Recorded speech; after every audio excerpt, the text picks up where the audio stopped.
Wow. Wow. Oh. What a wonderful view we have here. In the year 1719, there was a friar who came to China with the mission of evangelizing people in Tibet. By a miracle of the Lord, he ended up near a mysterious village that was located in a valley called Shangri-La. But the most interesting thing is that while he was here, he managed to achieve a kind of immortality, reaching up to 200 years of age.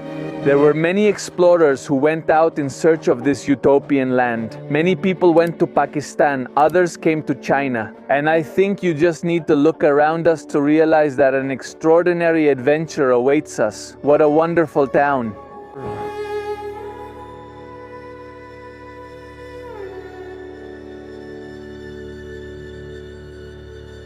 We just finished our breakfast, eggs floating in soy sauce and a few dumplings. And now we're getting ready to set off on a journey to reach a fantastic and epic place, formerly known as Zhongdian and now known as Shangri-La. And before I tell you the story of Shangri-La, I want you to let me know in the comments if you've ever heard this term. Maybe you know the hotel chain, but have you ever wondered where this place is? In my case, I read the novel many years ago, and I've always wanted to visit this place, but I never would have imagined that it's in China, because Shangri-La doesn't sound anything like the names of other Chinese cities we know. Just think about it, the most common names are Chongqing, Chengdu, Qingdao. They all have a similar sound, but Shangri-La is completely different. So, while we're heading to the station, let me know what you know about this place, and now I'll tell you the story.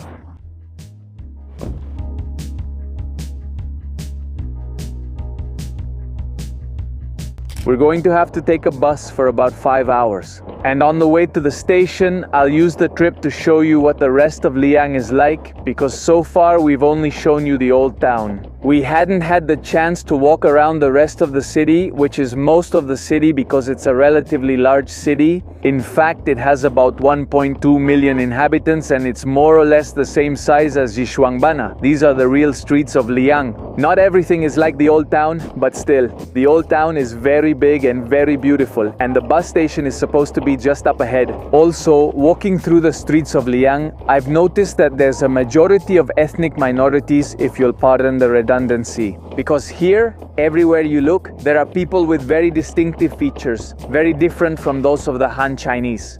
Here, people have darker skin, which confirms what we've seen throughout our travels. Not all Chinese people look alike.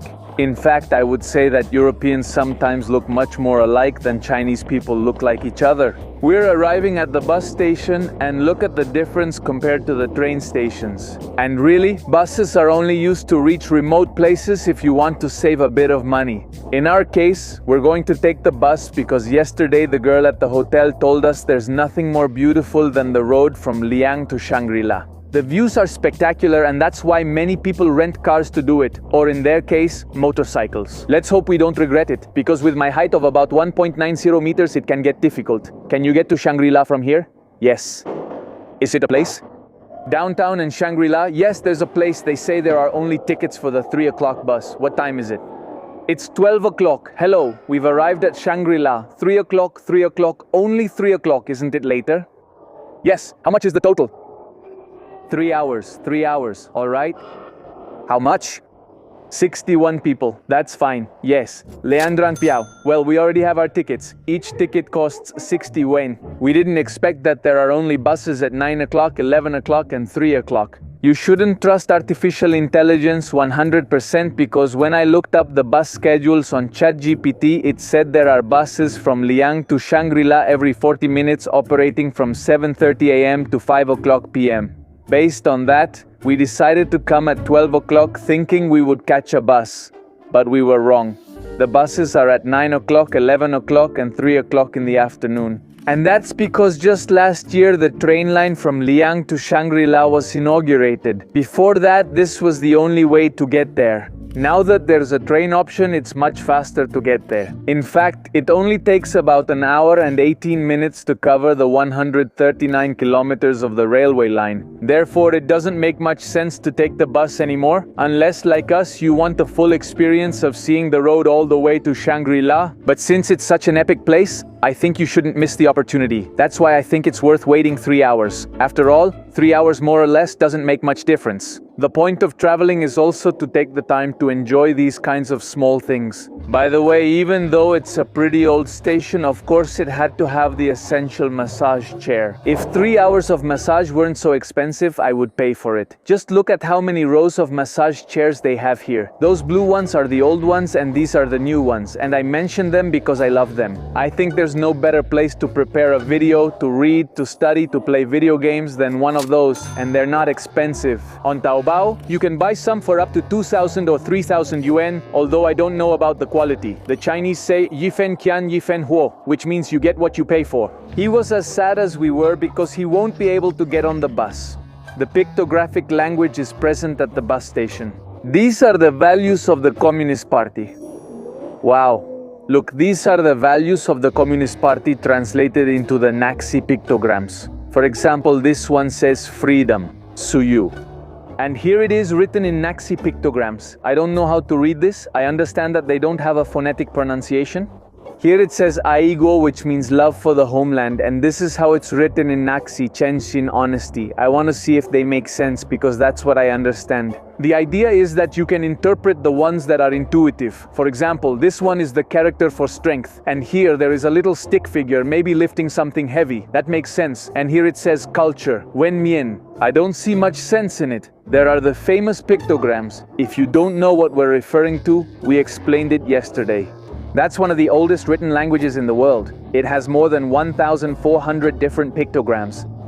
And it's the written language that was once used here. Nowadays, very few people can read it. But yesterday we met a man who was selling Tibetan bells. He could read it. So we were really impressed. Well,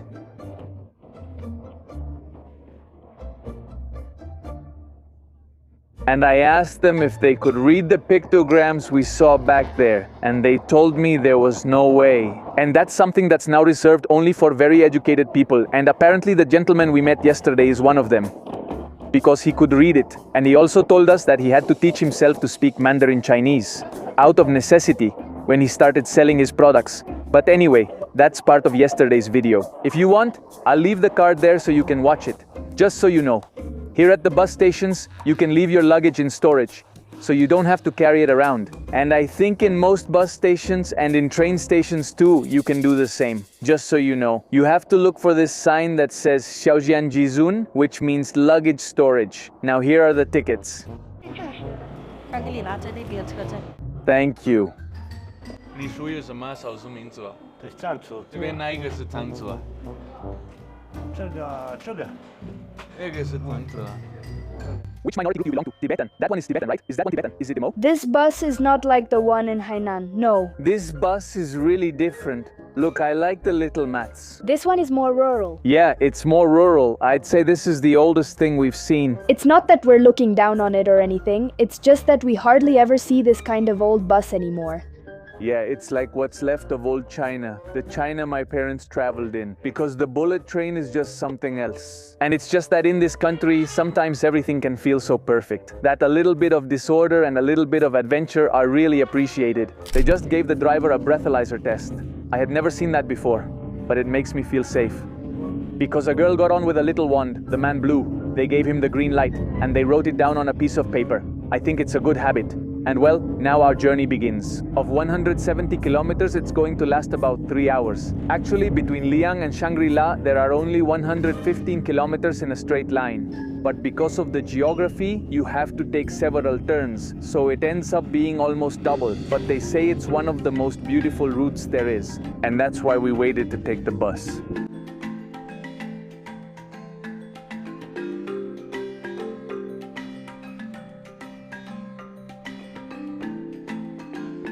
We're already halfway there. We made a stop to get gas and to use the bathroom, and the road is wonderful. Most of the time we've been going over bridges and through tunnels, but the view is beautiful, and it's a shame that it's a bit cloudy because I'm sure it would be even better. It really is worth taking the bus, unless like me you're very tall and don't fit well in the seats, and if it's crowded. The good thing is that we got an empty bus, and I don't know how they make money, because notice that the toll was 268 wen, and I think our ticket cost between 30 and 50 wen per person, and there are only 6 people on the bus. If you add the cost of gas and the driver's salary to that, I don't know if they really make any money. Or maybe it's more like a government program to keep the area connected, because the train that was inaugurated in 2023 pretty much really hurt the bus service. Let's see what's at the service station. Well, there's not much. There are some juices, and they're from a local brand. I don't know what this is. I've never seen it before. But other than that, there's not much. Most of the shelves are empty. I see some popcorn over there. Anuelia likes popcorn. She'll definitely appreciate it. Yogurt, bread, there aren't any cookies. Zelianga, did you buy it? Seleanga.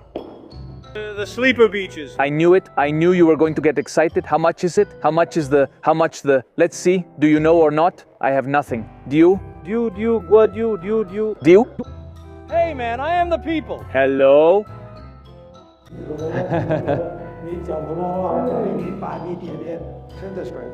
I can't even hear you. You're really handsome. You're the handsome one. Thank you. Are you Tibetan? Huishin, we are foreigners. Hello. Hello, cool. They got excited to see foreigners. They are Tibetans, they were telling me, and they say, wow, foreigners are so handsome. But look at how beautiful this place is. The freedom of being here is incomparable.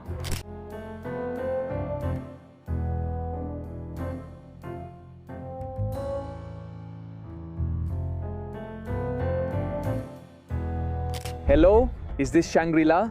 Yes. Or is it Zhongdian? This is Shangri-La. It's also Zhongdian. It's both. Yes. Very good. Thank you, teacher. Do foreigners say Zhongdian or Shangri-La? Zhongdian. Zhongdian. So they don't say Shangri-La, right? Yes, it's the same, right? Yes. Okay, goodbye. Thank you, teacher. Welcome to the Shangri-La bus station, or the Zhongdian bus station as the locals call it. If you want, I can get you a free taxi. We need a taxi from Shangri-La bus station, right? No problem.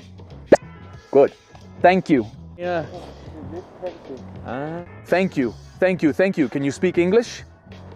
Pendirma. Pendir. Are you okay? Yes. Yes, fine. Tell me, was the place called Zhongdian? I don't know. It's the first time I've come here. This is your first visit. That's great. If needed, I can take you there. I just found a PDA, probably in the church area. I'll check. Okay. Okay, thank you. Thank you. Look, we made a friend. This good Samaritan brother got us a taxi. It's really cold. We had to bring out the heavy artillery right away, gloves and earmuffs. I told him I was going to put on the it's pretty calm. I know a little. I know a little. We can make friends, like you. Are you at church? At the church, so I'm going out to play. Are you in the area of the... I'm at the church. It's almost time. How many can you put in the church area? I've already arranged it for a month, and yes, this isn't very serious. We're here because a long time ago an Englishman wrote a novel. Have you heard about this? Yes. Yes, actually, I've heard that in 2001 this place was called Zhongdian. Yes. But what do the locals call it now? Do they still call it Zhongdian, or have they already gotten used to the new name? They're not used to it yet. Shangri-La is a bit better, but when it changed to Shangri-La, the city became famous. Is this a church? Yes. Church, we are the Church of President Mao. Are you from the La area? Yes, I am from the Shangri-La church area. What are the names of... It's a bit hard to understand. Because the name Shangri-La is in the Shangri-La church. Is this the church? Yes, this is the Shangri-La church. Thank you, everyone. Goodbye. Goodbye. Thank you, friends. Hope you recover. Wow. I haven't even told you the story of Shangri-La yet, and we're already making friends. And I don't know if you could hear the conversation we had in the taxi, but that's the main point of why we're here. The taxi driver told us that the locals don't call this city Shangri-La, but they call it Zhongdian. That's the same thing they told us at the bus station. And when we get to the hotel, I'll tell you why. What an impressive city. Honestly, arriving here is quite a feeling. It's a really epic feeling because the bus station looks very old and doesn't look promising. It has its charm for adventurers like us, but if you're looking for something Instagrammable, honestly, the station doesn't deliver. But once you get close to the old city, it really leaves you speechless. Even the streets when we were on our way here to the old city were very beautiful. And it seems like this city is very new. We also passed what you find in many other cities in China, which is like a central block where they have a giant statue of Mao Zedong, but it also looked like it was under construction. You can tell it's pretty new. In fact, the taxi driver confirmed it. He told us it's something very new, just like the rest of the old city. This ancient town is called the romantic village of Duketsong, and for the most part, it has been renovated. We're going to look for a nice hotel so we can finally get rid of our suitcases. Shangri-La, Shangri-La, there go the Chinese Tibetans. Let's drop off our suitcases and then we'll give you a tour of the ancient town. But the thing is, we need to find a hotel first. Look, Tibetan hot pot. The first thing that greets us is a Tibetan hot pot restaurant. And staying true to tradition, this ancient city is also pedestrian only. Every now and then, an electric scooter might pass by, but cars are not allowed. That's why it's very pleasant to walk through its alleys. And there are also many hotels and hostels in the area, and I imagine it will become more and more common to see these guys dressed as Tibetans. What? Do you want hot pot? Yes. Everything is so beautiful. I'm obsessed. And the architecture is, in a way, yes, it looks very different from that of Liyang. Even though it has some similarities, it has a completely different vibe. Look at the roofs. They don't have those curves on the corners because that's not part of Tibetan culture. And also, most of the buildings use local wood because we're surrounded by forests. That material is used instead of stone. Come on, I'm freezing. What temperature do you think it is? I don't know. And I thought it was a really bad time to arrive in Shangri-La. But I think we got here right at rush hour when people go out to walk through the alleys. Look at the Shangri-La postcard station. How pretty. And I really do see very different people here. I imagine they must be Tibetan travelers who come to learn about the history of this wonderful place. And look at the monastery up on the hill. What a wonderful town. I imagine this is the central block. This cloak is so beautiful. Where did you buy it from? From Tibet? This cape is very beautiful. Here too. How did you buy it? Beautiful. The cape is beautiful. This cape is beautiful. What? Beautiful. This cape, beautiful, beautiful. That cape, is it Naxi? No, it's from Kunming. Kunming. Okay. Bye-bye. Well, wow, what is this? Wait for me a bit more. I'm extremely ecstatic about Nasida, right? And with me, despite with me. I'm freezing. I'm going to tell you the story of Shangri-La, and it's really, really interesting. It turns out that in the year 1719, there was a Chavacano friar from Luxembourg named Père Raoul, who came to China with the mission of evangelizing people in Tibet.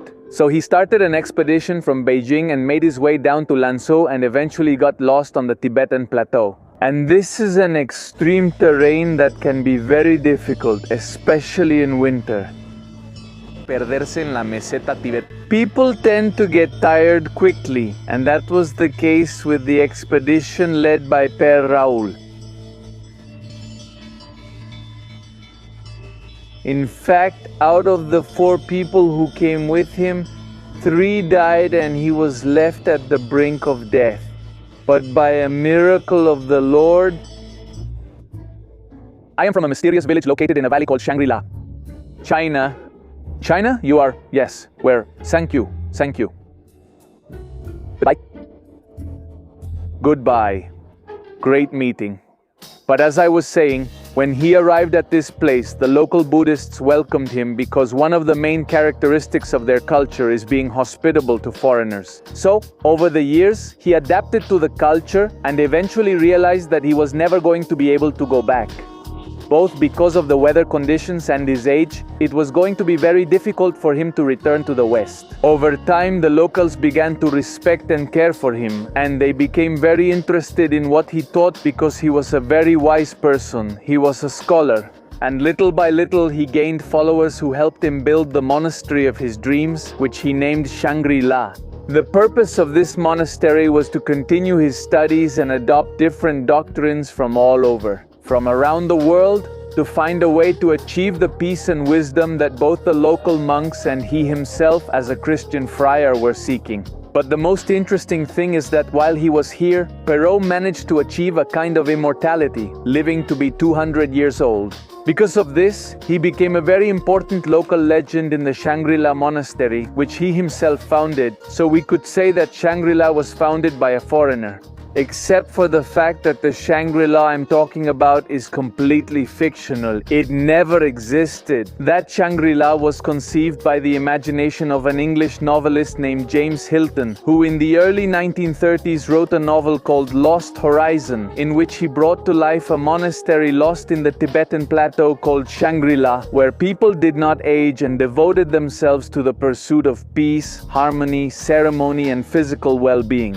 Because of this, Shangri-La became synonymous with utopia. But if Shangri-La is a concept that came from the imagination of a novelist, then you might be wondering where we are now. Well, it turns out that after the novel became popular, many people set out in search of the place that inspired the Shangri-La from the novel. And they used the author's descriptions to try to triangulate the approximate location of what would be the original monastery.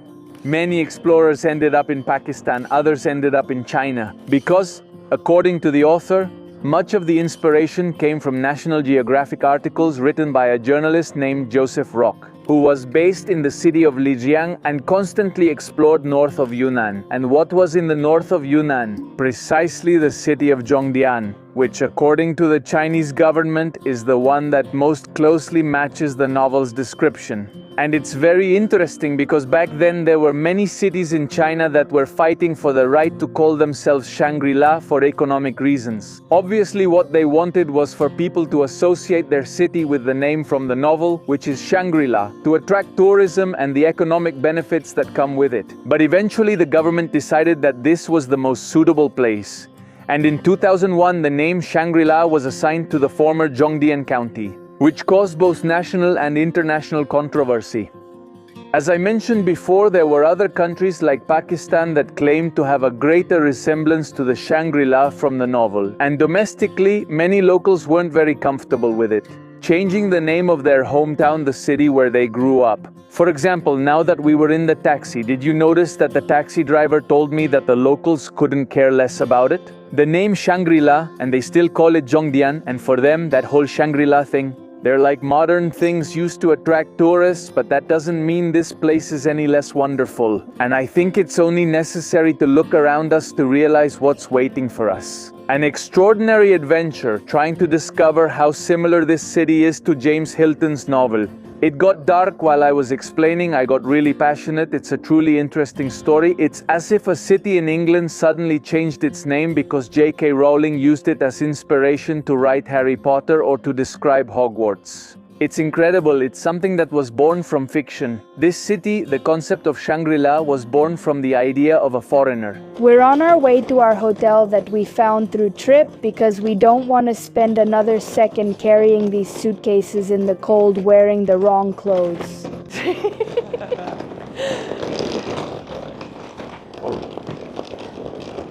Yeah, carrying these suitcases all over the city looking for a hotel for like an hour and a half wasn't realistic either. Whew. You can really feel the altitude. And look at our hostel. Yes, that's true. Beautiful. It's made of adobe. It's beautiful. Also look at its Tibetan colors. Oh, how lovely. Look at the terrace. I hope it's warm. Hey, you found a great hotel, huh? Hello, have you arrived yet? Yes. I'm surprised that we're not the only foreigners this time. It's beautiful.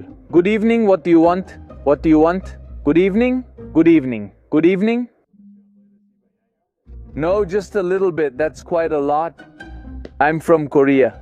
From Mexico. Mexico. And from Spain. From Spain. You too? And there's a Mexican here, just imagine that. Them as well? No, it's a girl. Italy, Brazil, not China. They can join in if they want. Yes, why not? Max. Simone? Simone, nice to meet you. Mariana, Erica, nice to meet you. Hello! How are you? Nice to meet you. James, Max, and Noelia. And what are your names? Max and Noelia, yes, no, he is 1, 2, 1, 2, 3, 4 to new Max and Noelia. New Shangri-La, June. Sangri, Violet, June, Sangri. 快乐，祝你生日快乐，祝你生日快乐。 Thank you for inviting us. Where are we? Your birthday. Cut the cake, cut the cake. I don't know how this happened, but cheers. Where are we? Later.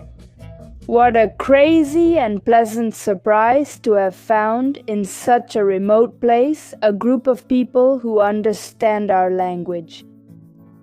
A Mexican woman, a Brazilian woman, and an Italian man, and even a Korean man who also spoke Spanish. I never would have imagined it. Max had often told me about this custom among travelers of going to hostels, meeting people, making a group of friends, and then planning to travel together. I had never experienced it myself. Max did it when he was traveling in Southeast Asia years ago, and he had always told me about it, and I thought it was a really beautiful story and a way to fill your life with experiences and wonderful people. But well, in China you can't always find these kinds of places that encourage that kind of interaction and backpacker culture. So I'm going to show you this hostel where we met a Korean guy. It's also very cheap and I recommend it 100% because it's a very cozy place. By the way, as you can see, it's already daytime. Singing happy birthday and meeting up with the travelers happened last night. Also, it's a very cozy place. By the way, as you can see, it's already daytime. And singing happy birthday and meeting up with the travelers happened yesterday. That's all. With them and their stories about how they found this place and met each other, in the end we forgot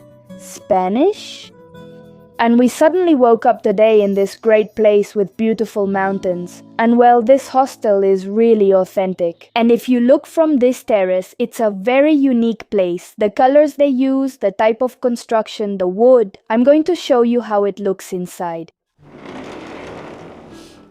Welcome to our hostel. This is what we could call the lobby or the entrance hall. This is also the place where people usually eat their meals because look, we have little tables here. That over there is like a kind of heater. Sweetie. Wow, look, they're making honey.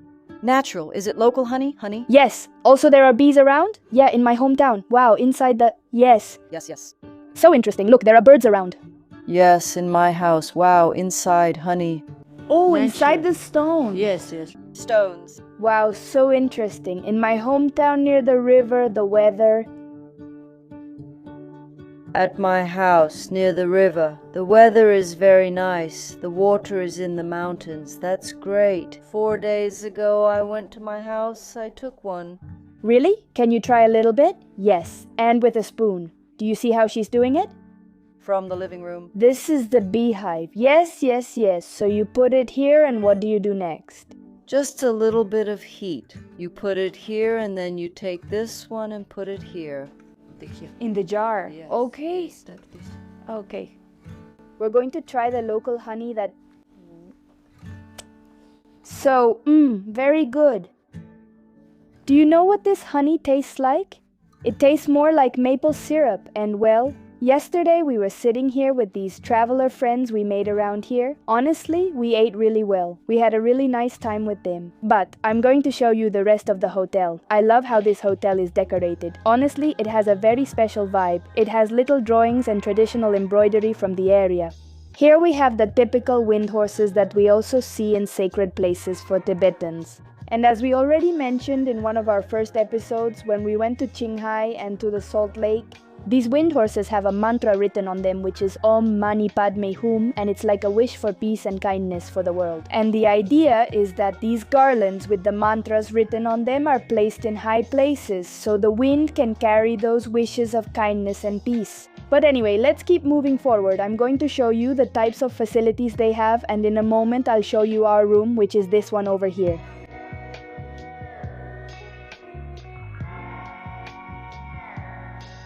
Here we have the second floor, also decorated in a very unique way.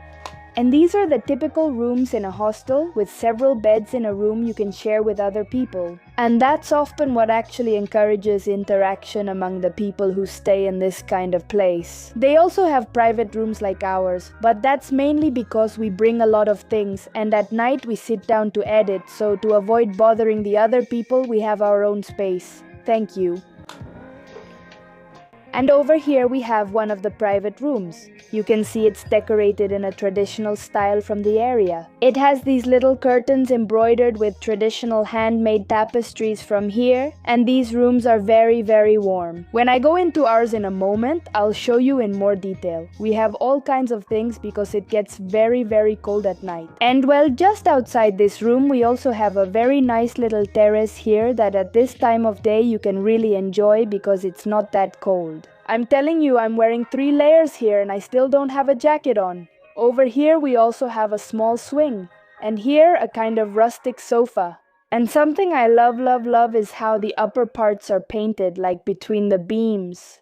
For example, that over there is a sunset, and over there we have a mountain. Also, something good about staying in these kinds of places, hostels, is that they always have things like washing machines. And well, it's worth mentioning that since the rooms are shared with several people, the bathrooms are also shared. Here we have a shower here too, and over here are the bathrooms. This one here is our room. Here at the entrance we have a coat rack for you to hang your jackets. Some tapestries just like the ones up there. Over here is the bathroom. It's quite spacious and, well, comfortable. It has heating here, you can turn it on with this. This over here is our bed. Honestly, it's pretty big. But it is one of those hard beds. We're already used to it, but it's worth mentioning because there are probably many of you who wouldn't like to sleep on a hard bed. And an interesting detail which is really nice is that it has an electric blanket underneath so you can stay warm at night. And we also have a heater here. And well, in general, I really like that it's made of wood because in this kind of climate, it gives you the feeling that it's not so cold. For us, the room with a big bed and a private bathroom cost 142 yuan. With a shared bathroom or even with bunk beds, the cheapest ones should be around 60 yuan. It's time to start our tour of the ancient town of Duketsong, which isn't actually that ancient.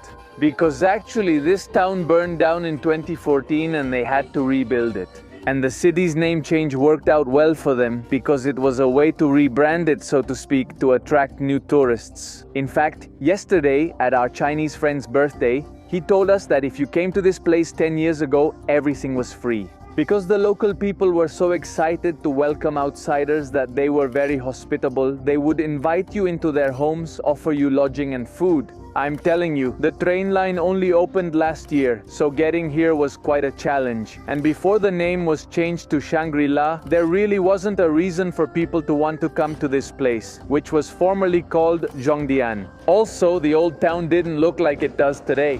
Nowadays, it's a pretty commercial old town, like many others throughout the country, but that doesn't mean it doesn't have its own authentic touch. In fact, it's one of the most beautiful old towns we've seen, and not just because of its architecture, but because of the very special cultural mix that exists in this area. Because this city used to be a very important point on the Tea-Horse Road, which was one of the most important trade routes in China, because it connected Yunnan with Tibet and eventually with India. So, many merchants from different ethnic minorities passed through here, and eventually this created a mix of Tibetan, Han, Naxi, and many other ethnic minorities that we will see in Yunnan province and throughout the country. Here, most of the inhabitants are Tibetan, which is why you can find the Tibetan language and Tibetan characters all around the town, and even the name of this ancient town is in Tibetan.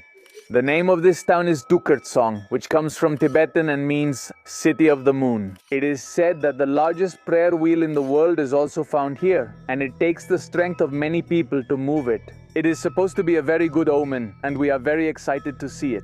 One of the things that has attracted me the most since I arrived in this ancient town is how colorful the architecture in this area is. And if you notice, most of the buildings are completely made of wood, which is the most abundant resource in the area for construction. In these designs, which are so colorful, colors like red, blue, gold, green, and yellow predominate, and each one has a very special and very different meaning.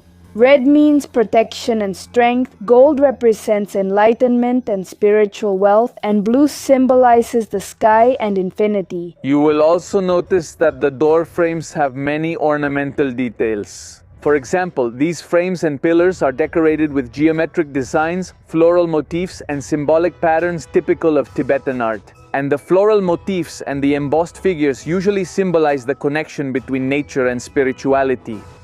And originally, this village was conceived as a place very much oriented toward practicing Tibetan spirituality, and it was a very peaceful village where people came to seek peace. In fact, you can find these kinds of symbols everywhere, for example, the prayer bells, but I'll tell you more about them later because we're going to see the largest one in the world.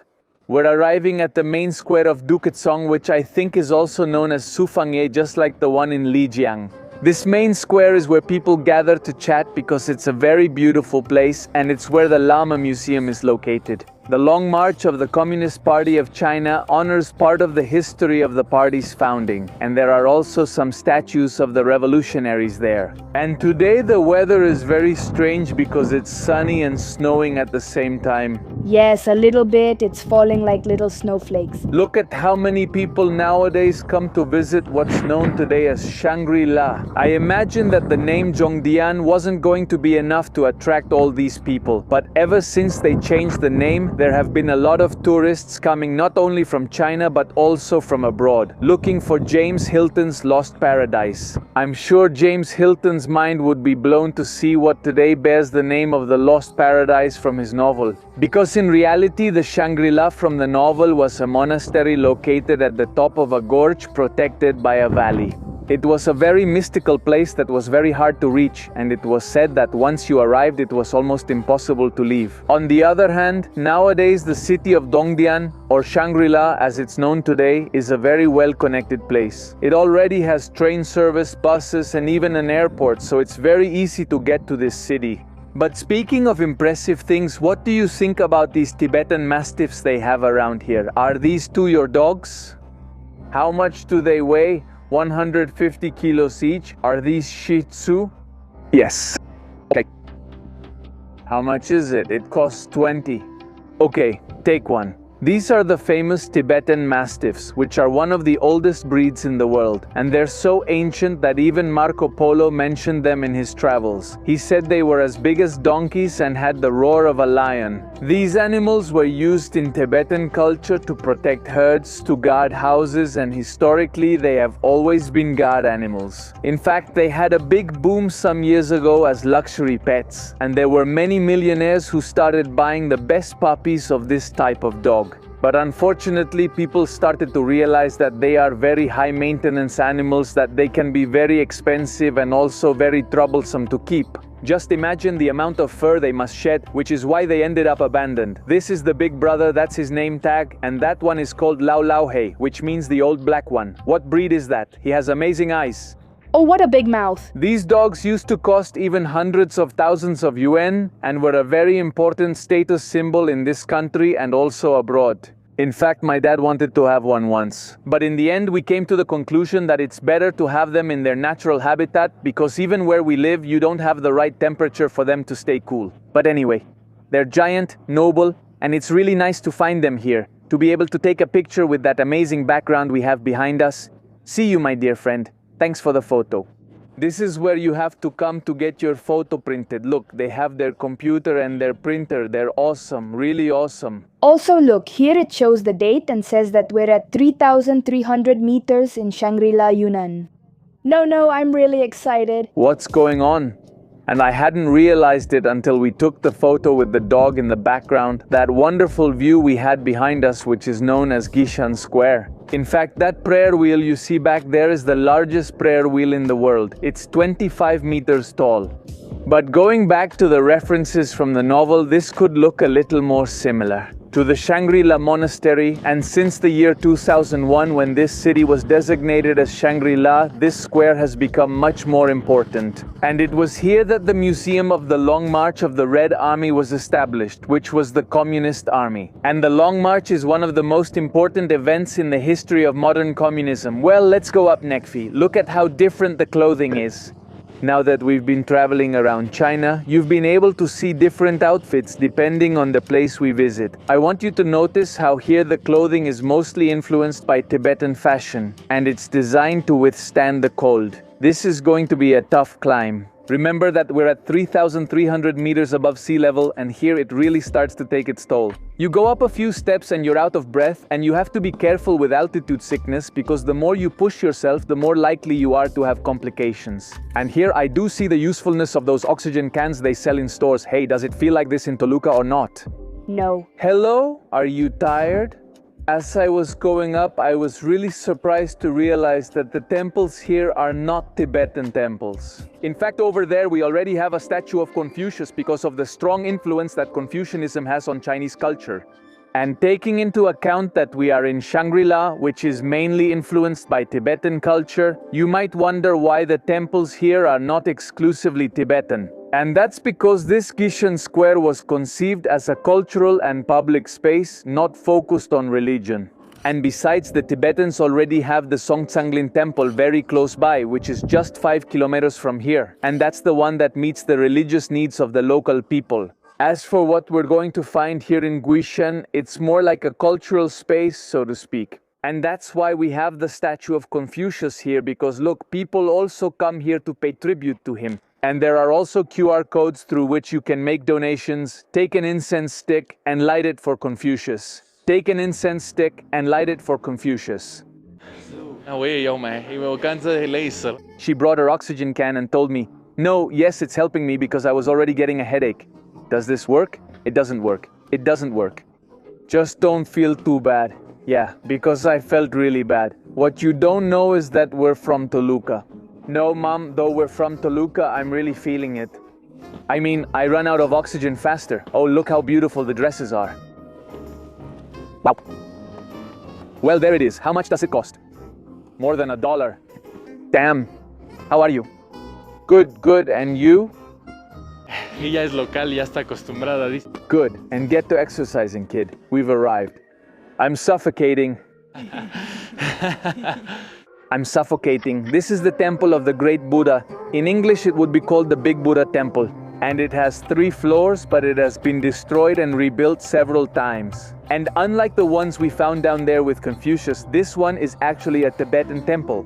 In fact, here they have Chinese characters and Tibetan characters, if we can call them that. And it's a beautiful temple. People come here to do their prostrations. Also the donations, look, here they are. Donations in cash and donations through QR code. You can grab your incense.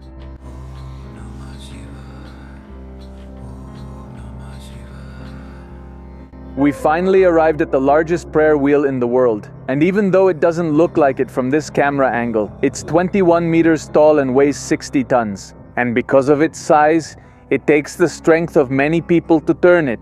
Unfortunately, right now they're painting it and I don't think it's possible to turn it. Look, these ropes would be used by all the people here to turn it. Obviously, we can't turn it now for safety reasons, since this guy could fall. But even so, people are walking around the prayer wheel while touching it.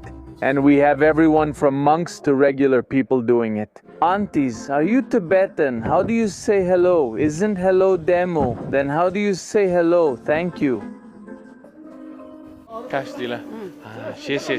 As you can see, even though they can't spin the prayer wheel, many people are walking around the prayer wheel clockwise. And that's because in Tibetan Buddhism, it is believed that spinning the prayer wheel clockwise has the same spiritual effect as reciting the mantras inscribed on it. Let's say that spinning the prayer wheel is like a way of praying. And at the same time, this prayer wheel symbolizes the Dharma wheel, which represents the teachings of the Buddha. And spinning around it represents the idea of staying in harmony with the teachings of the Buddha. Let's say it's like a reminder that everything in this life is a continuous cycle. Not everyone is pulling right now, and no matter how hard I try, I can't move it alone. It requires tremendous teamwork, and it's 60,000 kilos, that's 60 tons, and at least 5 or 6 people are needed to move it slowly. He says we can spin it. Come on, Net. Here we go. We're heading to a tribute event. Look, he's repairing it and we're here spinning it. Let's see how many people there are. 1, 2, 3, 4, 5, 6, 10 people and we can barely move it. Come on, Nekfi. Pull. Good. You earned good karma.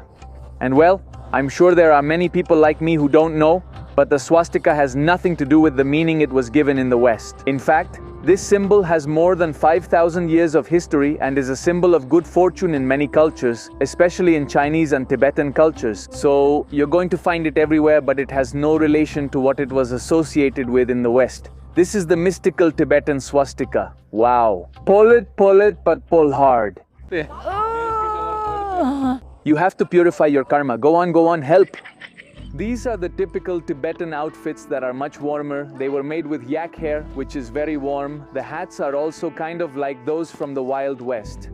Here we have a very beautiful view of the old town of Shangri-La. Notice the roofs. Unlike the wooden structure, they seem to be made of sheet metal.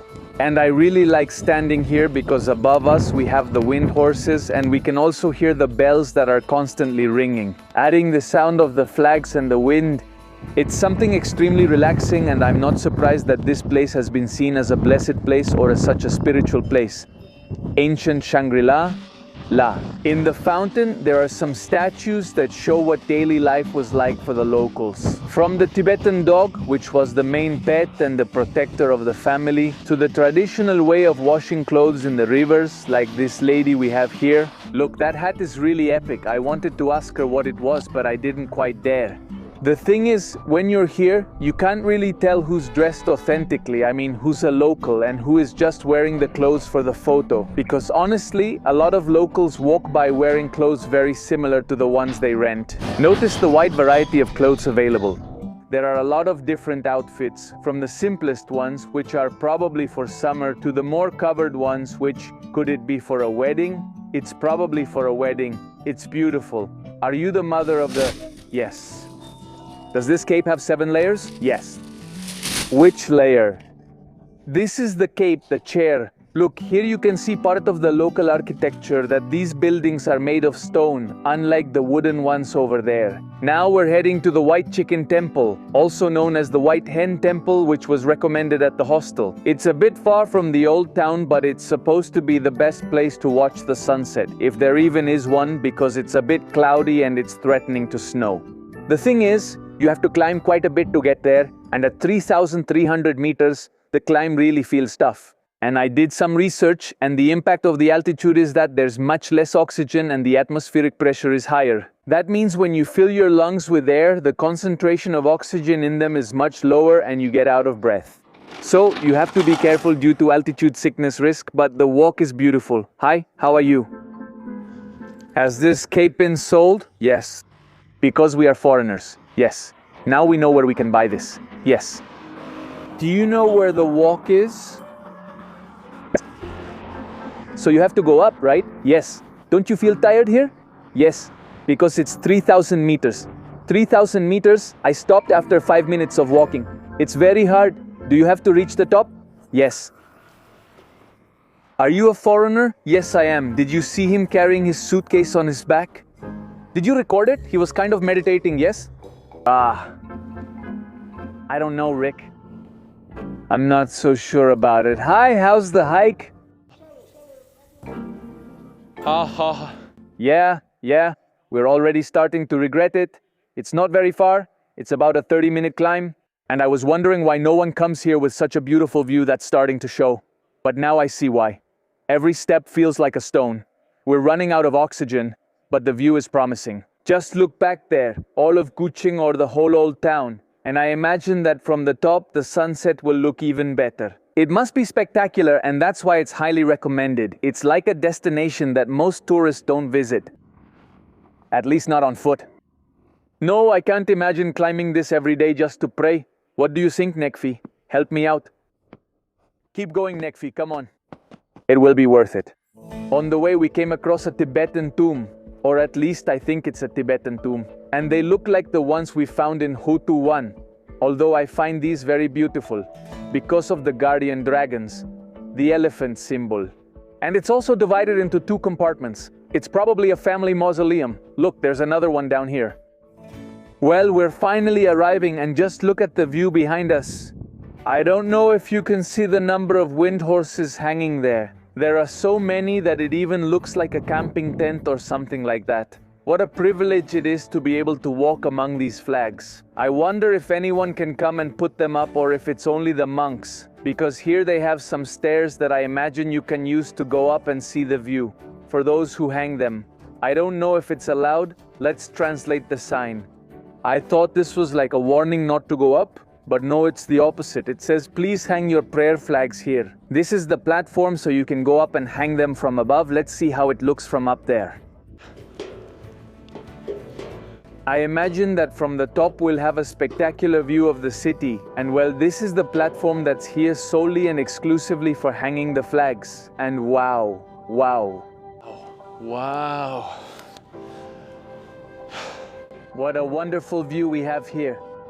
No way, you have to come up here, Noelia. No, how about the view toward the mountains?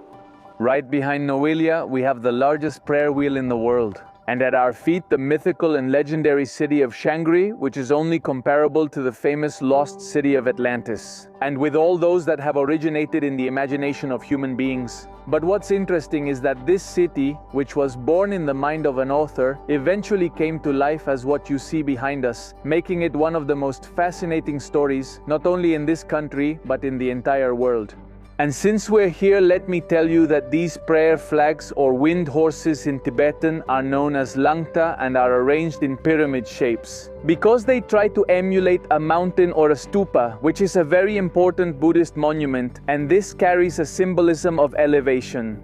And also, from here it's easier for the wind to catch them and carry away the wishes and prayers of the people who hung these flags. And at the same time, it is believed that this geometric arrangement protects the surrounding area from bad energies and attracts prosperity. And it's very interesting that they hang them in these high places, because they're not only looking to bless humans but also animals, especially the local wildlife. And I was wondering if anyone can hang a flag, or if it would be some kind of sacrilege to do it without being initiated in Tibetan Buddhism or without being a monk, but it turns out that anyone can hang one. You just need the right intention and to do it from the heart.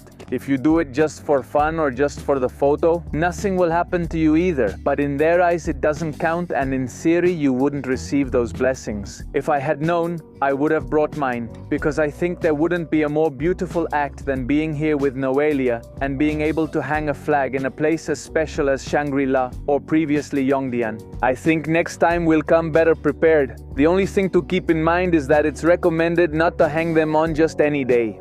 In theory, they should be hung on auspicious days, and since we're not experts on the subject, we wouldn't know exactly which is the best one, especially here in Shangri-La. If that were true, more people would be here teaching us how to do it. In fact, part of the point of these flags is that they naturally degrade, fulfilling the cycle of nature.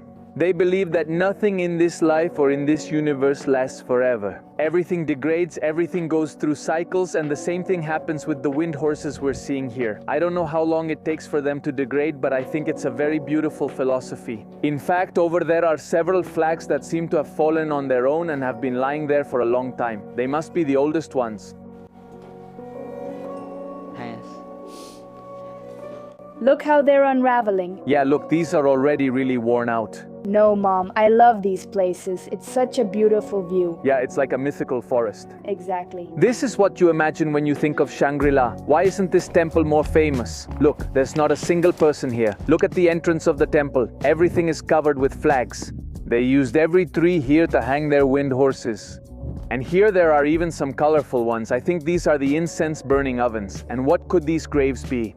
Look how they have what seem like quartz pine cones and some inscriptions, all in Tibetan. Honestly, it would be hard to translate or read them. Here, for example, someone left a necklace with an image of Buddha. If you ask me, I would think these are mausoleums or collective graves, but honestly, I don't know.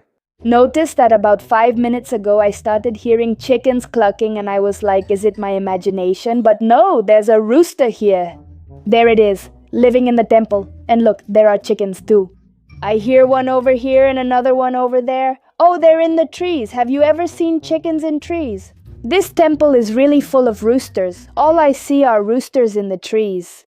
All this time I've been saying it's the temple of the white hen or the white rooster, but I was completely wrong. Because in Chinese, Baijisi can be translated as white hen, or Bai could also be the Bai in 100. So it's the temple of the 100 roosters, not the temple of the white rooster. And it's very famous because there are a lot of roosters around the temple, and as Noelia said, they live out here in the wild. There are some in the trees, there are some around the temple, and many people come here to pay tribute to Buddha, and here is the entrance to the temple. No, it's already closed. We made it to the White Hen Temple and it's already closed. I imagine they close at 5, so we won't be able to go in anymore. But even so, having it right here in front of us is a privilege.